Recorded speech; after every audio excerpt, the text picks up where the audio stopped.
were young homemakers, you know, you go to a party and somebody would say, "What do you do?" And would say, "I'm a homemaker," and very proud of. they would talk slowly to us so we wouldn't lose them.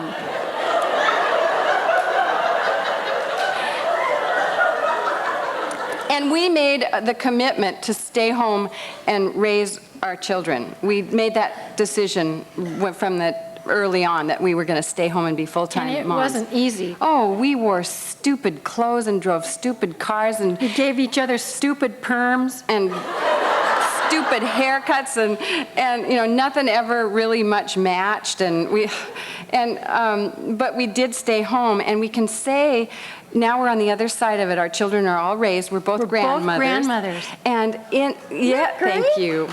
That's very fun. Very fun. And it's fun to see our children with their babies. It's just it's very cute. Yes. My granddaughter's 2, and her name is Laura Rose. And Allie was home from college. She's a sophomore. She's my youngest daughter. And Laura, Allie's the aunt. And Laura had her hands on my window, and she was licking the window. And Allie said, "Mom, look at what she's doing. She's licking your windows." And I said, "Isn't that cute?" And I said, "Here's the thing. The window's cool, and that feels good on her little tongue." And I said, "The thing is, she'll outgrow that licking, and then, you know, summer will come, the window won't be cool anymore, and then I'll wash the windows." And she said, "We never got to lick windows when we were little."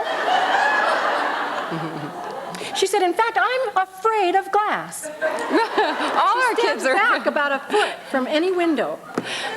But back when we were trying, before we got organized, there was no way that we could fix our self-esteem because the disorganization affected every area of our lives as full-time moms and homemakers. Every area. Every area. Finances were all messed up because we were trying, you know, we never knew what the balance in our checkbooks were. We were both overweight. 187 pounds I weighed on June 16th. And it affects your appearance besides your health and your relationships with everyone. I talked The weight thing, you know, if you've got food in every room, so you have food opportunities everywhere you go, and then you free range, we call it. You have food in your hand at all times because you don't know when the next meal will be. You're not sure when.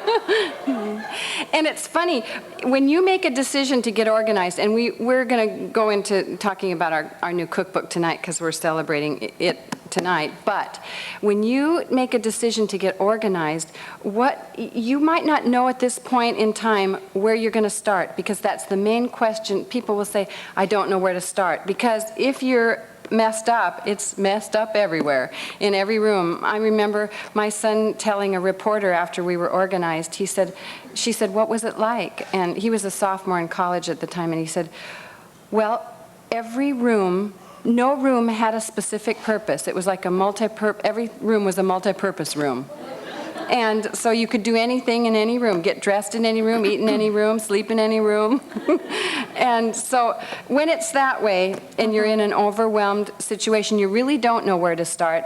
And that's what we can help you with, because we've been almost 20 years working with the organizationally impaired. And my kids used to love to make forts out of the Davenport cushions and then throw like a sleeping bag or a blanket over them. And this lady said to me, after I'd been organized for a couple of years, she said, "I guess they don't get to make their forts anymore, do they?" And I said, "No, they get to make them. It's just now they take them down."